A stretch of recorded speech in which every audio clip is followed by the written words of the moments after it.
प्राणनाथ जी की तारतम वाणी कहती है, सुनो रे सत के बंजारे एक बात कहूं समझाई। सामने चिंतामणि जैसे गादीपति हैं जिनको प्रबोधित करने के लिए श्री जी महामती जी के चरण कमल वहां पहुंचते हैं। ये कीर्तन अवतरित होता है जिसमें क्या कहा गया है, सुनो रे सत के बंजारी। सत का व्यापारी कौन होता है, इसको मैं एक दृष्टांत से बताता हूं। एक बार भगवान बुद्ध भिक्षा मांगने के लिए किसी के घर गए। संयोगवश वह किसान था, वो आस्तिक प्रवृत्ति का नहीं था, धार्मिक भावना भी उसमें कम थी।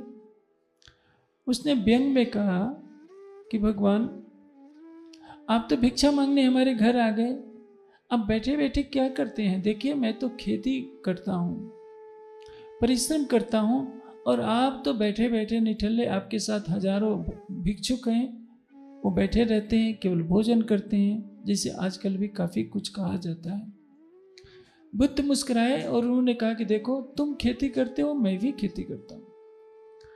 तुम फसल को पैदा करने के लिए क्या करते हो, जमीन को जोतते हो, उसमें बीज डालते हो, फिर फसल पैदा होती है। वो काम तो मैं भी करता हूँ। अंतर केवल इतना ही है कि तुम लौकिक खेती करते हो और मैं अखंड की खेती करता हूँ।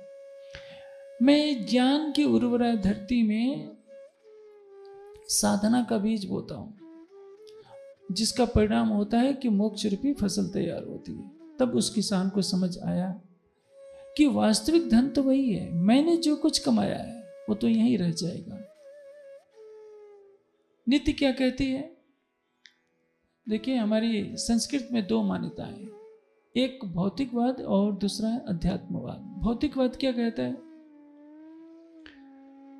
मनुष्य को अधिक से अधिक संसाधनों से युक्त होना चाहिए। पश्चात जगत में जाएंगे क्या मिलेगा, अच्छे अच्छे भवन मिलेंगे, अच्छे अच्छे वाहन मिलेंगे, अच्छे अच्छे सुंदर दिखने वाले रूप रंग के मनुष्य मिलेंगे, खाने के अच्छे अच्छे पदार्थ मिलेंगे, इसके अतिरिक्त कुछ नहीं। वहां शांति नहीं मिलेगी। आप किसी वन के अंदर प्रवेश कर जाइए जहां किसी योगी यति की कुटिया हो, उसमें क्या रहेगा, कुछ नहीं रहेगा।